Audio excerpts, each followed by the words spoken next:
Cradle, Dogs of Fount, Chapter 42, Part 5. Port, what's AI? Ben 71. Don't worry about AI, just stop listening to that stuff. My cousin got hooked on that back home. She started to change her life around, and whatever. She had all the best gear and food, and every night, then she went flipping crazy. And nobody knew what was wrong with her. We tried to watch her to make sure she was safe. But she offed herself. She killed herself because she got hooked on that crap. Porter knew somebody would eventually say something like this to him about FaithNet because it was too good to be true. However, even now, Porter wanted to see it out. He wanted to know if he could heal the wound of killing his mother with FaithNet because it promised so much. Porter may not have even been aware, but it was such a distraction that he was beginning to overlook the things that raised his prowess and progress in life. Port, I'll think about it, man. Ben 71, SMH. They had been walking in downtown Dearden for about 3 hours, checking out the shops.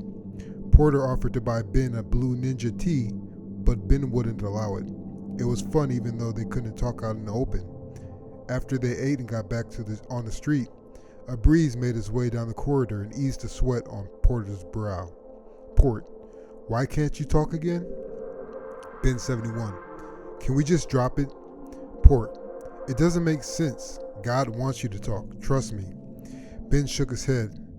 They were on the street and no one was close enough to see they were talking on their screens, but Porter kept an eye out keenly. Ben 71, it is our punishment for letting the world die.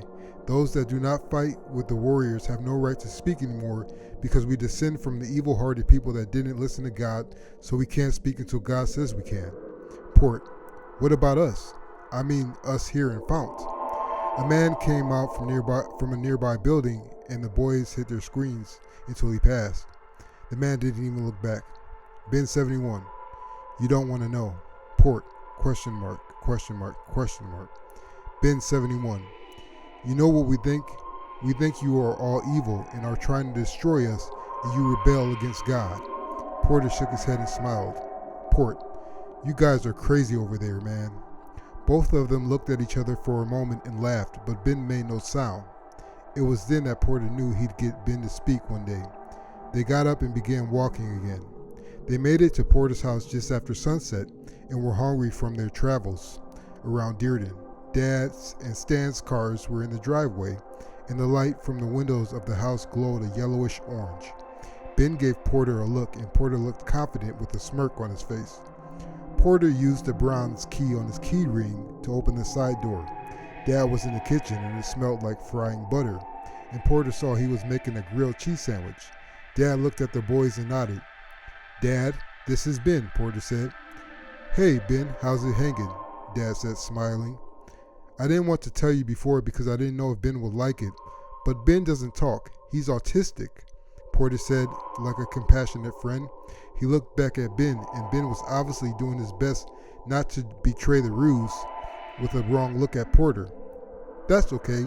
We don't judge people in my house. Nice to meet you, Ben, and God bless, Dad said with a warm smile. Upstairs in Porter's room, they couldn't wait to take out their screens. Ben 71, what the H, man? Port, it was perfect, wasn't it? Ben 71, I know, but now he's going to treat me all weird. Port, still don't want to talk? Question mark. Ben, that's low, bruh.